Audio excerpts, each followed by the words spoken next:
Mita Srinivasan has been a member of Female Fusion since the very beginning. And she has a PR and marketing communications agency called Market Buzz International. And I absolutely loved my chat with Mita because she sits down and talks about her business journey, but also shares a lot of wisdom and top tips about how any entrepreneur is able to get their communications right from the very beginning. And communications, when you own a business, is so essential. So I look forward to sharing this podcast episode with you today. The thing I love about Female Fusion the most is our members. We have members from all over the world, every nationality, every culture, and every type of business. And people tend to come for all of the information, the content, and the discounts, but they stay for the community, which is the most warmest, supportive, and uplifting community. And I am so excited to share with you over the next 30 days, 30 stories of our members. They are going to inspire you and give you ideas on what you can do in your entrepreneurial journey.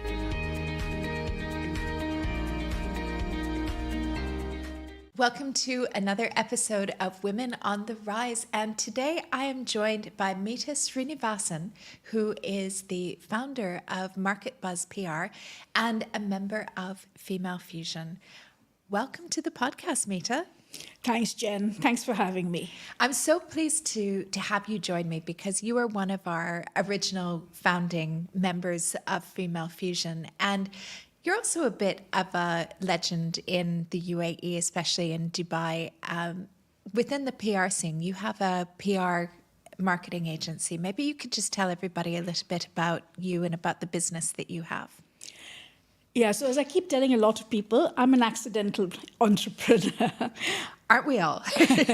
So I was literally pushed into the business, but I noticed a little gap in the market when I started my PR agency. Was the whole B2B and the tech sector was very poorly served. And I was working for a tech magazine, and I realized what kind of quality of content I was receiving as an editor. And I thought, these guys need help. And a lot of them, actually, to be honest, I wanted to keep it affordable as well, because a lot of them didn't have huge budgets for the Middle East in those days. I'm talking 23 years ago. Yeah. That's a long time ago. And in those days, the Middle East was not such a priority as it is today, and the budgets were really low. So you had to balance good quality with a little bit of support, with understanding of the market, but also not make sure that you can pay your own salaries and your own bills. And that's how Market Buzz PR was done. So we started with tech PR, but we didn't focus on consumer stuff. We focused on the B2B stuff, which is all the stuff that makes your businesses work and your systems work, which is the reason why I'm such a bit of a geek in there. But it is, that area was so underserved then. Oh. And I think even as well within the UAE market, there's not many companies that specialize just in that type of PR as well. It's kind of, I like that PR. It's kind of like the big brainy stuff. Yeah, exactly. Yeah. The ones where you had to really stretch your imagination to try and get the right kind of PR. And one of the things that I liked about it was that a lot of these tech companies, well, it was not just, they were UAE based because the headquarters were here. In those days, UAE was the easiest place for them to have here and then roam around the rest of the region. So we used to cover regional stuff. So we used to work with regional media for those particular companies. So it wasn't restricted just to here. So it was quite exciting. So you got first-hand knowledge of new tech that was coming in, new stuff that was coming in, new initiatives that were coming in. And from there, but slowly it's evolved. I work with the Thai guys and now with Female Fusion, startups are a big deal for me as well. Yeah. I love helping startups. I love working with them. And I also see all the mistakes they make. Oh, this is something I think you and I hold so close to our hearts. And we were speaking about this before, is that the ability to help startups and also female entrepreneurs, and with that knowledge to see them succeed. But you also see a lot of small businesses making mistakes as well. What are some typical PR communications mistakes they're doing? Well, the most basic ones I notice is, one, none of them have a proper bio. Some don't even have a proper email. How can you run a business and not have an email with your company name and your personal name? It's okay to have a generic email like mail at whatever or office at whatever. Did you know that these kind of emails actually get blocked by a lot of people because they're generic. So if you're sending it out as an email shot from MailJet or MailChimp or wherever else you're sending it, you got to be careful that it's properly registered. But if you're doing one-on-one, say someone is writing an email to me, as soon as I see it's a generic email, I was like, this person's not taking their business seriously. Yeah, I agree with you on that. And I mean, as well, even within Female Fusion, we've had a few sessions on that as well. But I think the reason why some businesses don't do it is they're scared and that they feel overwhelmed by the tech, and going and getting a Gmail or a Hotmail or a Yahoo account is much easier than understanding how to buy a domain and set all of that up. But it's not complicated. This is the thing that I'm saying to people. 20 years ago, it was complicated. No. Now, it's not complicated. Exactly. And another thing, I posted a tip the other day on it, is about your email signatures. You're sending an email. If that person wants to respond to you and he doesn't know you or has probably met you at an event somewhere, have a digital signature that people can click and save or react to or respond to. Because and there's online tools that you can use to build that, right? Every single email thing you have these days, email provider has a tool to be able to set up your signature easily. And it just making it easy for the thing. Another one is that you have a website. You're busy selling it. Does anybody know? As a media, I know when I write for SME 10X, I go into people's websites, I go into their LinkedIn profiles to find out more about the owners and to find more about the business. And I can never find a place where I can find out more about the company. Even their About Us page is selling the business, not about the story. The story. And as a journalist, that's what you're interested in as well, right? Is the story. Yeah, exactly. It's funny. I think sometimes the reason why this happens is that if you set up a business, you've gone from maybe being a sales manager, an HR person, or an engineer to all of a sudden running a business where you're doing the sales and the HR and the tech and the marketing and the PR and all of these different things that it's so overwhelming that you don't know where to start, especially if you don't have a background in communications. Because I think for me, whenever I set up a business, first thing is, how am I going to communicate this? What does it look like? Make sure, even before you go live with it, the bio is there, the company profile is there, everything is there that makes your business look big. But if you don't know that, you don't know. No, that's true. That's very, very true. I mean, I can understand. But if you've started thinking about doing a business, you know what you're doing, and as my father used to always say, if a tree falls in the woods and you don't hear the sound, has it really fallen? Yeah, exactly. And there's also that fear, right, too, that I think sometimes people want to hide behind the scenes because they don't want to be seen. Unfortunately, as business owners, we don't have that option. You have to be seen now. There's very, very few businesses that you can set up where you can hide behind the scenes and people don't see you as the owner, because everybody wants to know who the owner is and information about them. Yeah, absolutely. I mean, especially in this digital age, the next generation that's coming in, they live on their phones, they live on their mobiles, they live on the internet. My 12-year-old grandson doesn't. If it's not on his phone and he can't access it on his phone, he's not interested. Yeah, if it's not on TikTok, it's not interesting either, right? So this is the future generation of customers, potential partners, potential collaborators, maybe potential investors. You make it easy for them to find you. Yeah. So other than those areas for a business, what other quick wins could a small business do to be seen more? Would you say that they should be active more on social media or... Not all. Yes, definitely social media. I would say definitely make it easy. Find out where your customers are, so make yourself known there. But if you want to talk about communications and want to make sure stay on the radar of your of media or potential partners, potential this thing, I would say people are underestimating newsletters. You don't have to do it very often if you don't have a lot of news do it once a month. But even if the thing, send it to your existing customers, potential customers that are there, your own team members. That is another thing that they don't do. That even if you have like 3 team members, make sure they're in the loop, even if it is through a WhatsApp group or whatever. These days, there's so many channels of communication. Communication doesn't have to be just with the media. It has to be with your partners. It has to be with your stakeholders. And that includes your customers, people who are investing in you, potentially investing in you, potential partners. They want to know who you are and what you're doing. Yeah, and PR has become so much broader as well. As you know, too, I started out in PR too. And I remember back then, PR was everything. It was how, and especially getting the press coverage, that was really what was going to shape your reputation as a founder and as a business. And more now, I was having a conversation with another entrepreneur about that press coverage isn't everything. No. There's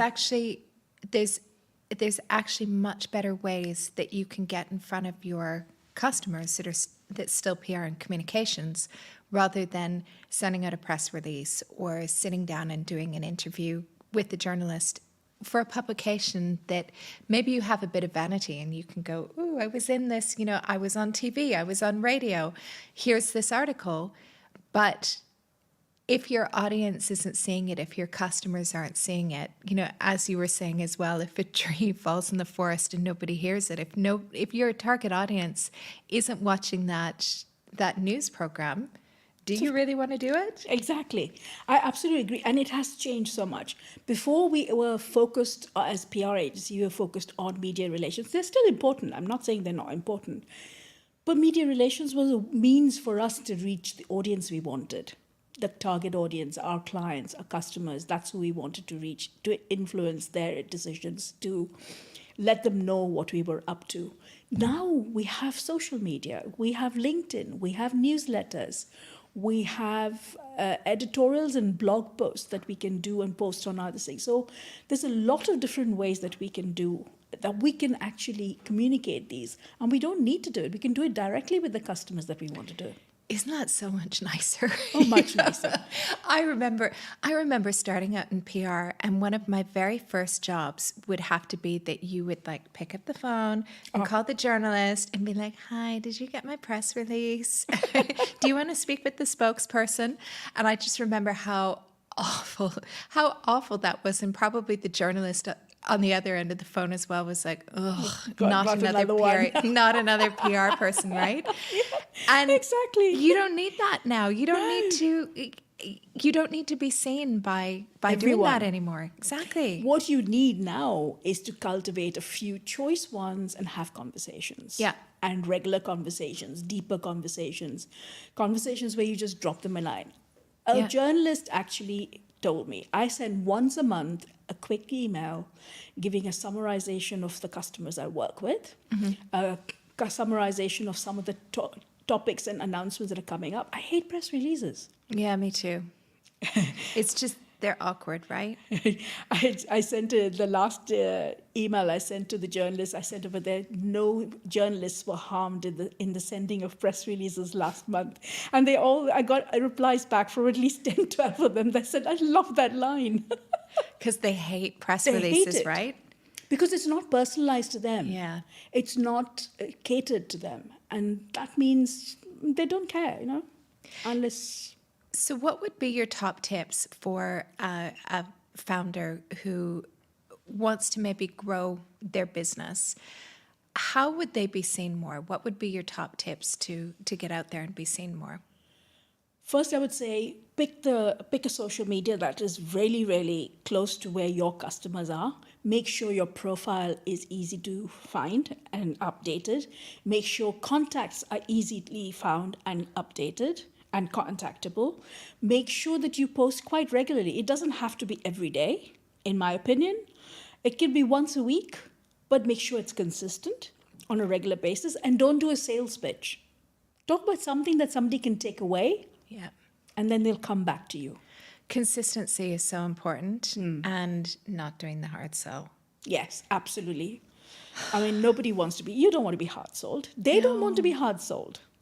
I wish that small business owners would understand this more, that if they share and they share information and they share their knowledge, that builds you up as an expert, and you're going to naturally have people who will want to come to you. Absolutely. Rather than you doing the hard sell, or when you do the sellers say, oh, by the way, I have this for sale, or we're doing this, then all of a sudden people are like, heck yes. I love you. I love, what you're talking about. You give so much value. Yes, I'll buy from you. And that's what you want to do, is have that warm audience as well. I absolutely agree. That's exactly it. It's not about, and don't think of it as being bragging. It's not bragging.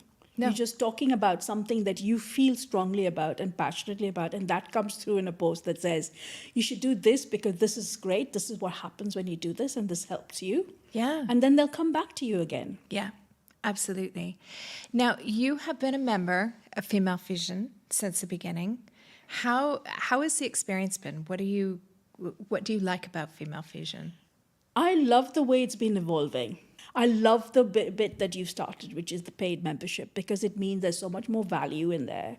There's a lot more consistency, a lot more variety as well, and resources. So there's lots of things that I can do when I can go in there. And I love helping people, and I post stuff there. But also when I looking for comments, when I'm doing my articles, or when I'm looking for a resource that I want, quite often I'll post it on there, and I know I'm going to get at least 1 or 2 responses and get that back. And that's what I find we're seeing. It's a great tool for getting resources for business, for what I want to do. That's awesome. Yeah. And that's one of the things that I strive for as well, is that any time you have a question in business, you should be able to find it in Female Fusion. So this is another area where I think small business owners, if you're still starting out over there, is don't just wait to post something. Comment on somebody else's posts. And this works for all social media everywhere. The moment you comment on somebody else's post, that comment, your name, your profile is certainly seen by not only people who are following the other person, but who are following you, but who are following the other person as well. And your advice becomes more the same. So you can build sort of trust, knowledge, expertise by sharing that with them. And that helps a lot as well. Definitely. And, I find it interesting, like that's one of my favorite things as well, is that so many small business owners don't get this and instead feel that a better way to operate is by sending people DMs. And what I keep saying is that if you respond, if you mention your company name, that is there forever. So if somebody is going to be doing a search for, let's say, a social media manager, that they do that search and they see that you've professionally written about your company, you've said what your company name is, you've said what your experience is, and you put a link to your website. All of a sudden, that screams professionalism to me. If I see somebody who writes DM or DM me, like, who are you? Why would I DM with you if I don't even know who your business is? Yeah, that's not the only thing. Also, when you DM, you're missing out on the opportunity for a few other people who probably have the same question, right? From seeing your answer. Yes, exactly. And free opportunity. People need to get over the fear of sharing information. Because there's no new stuff out there, right?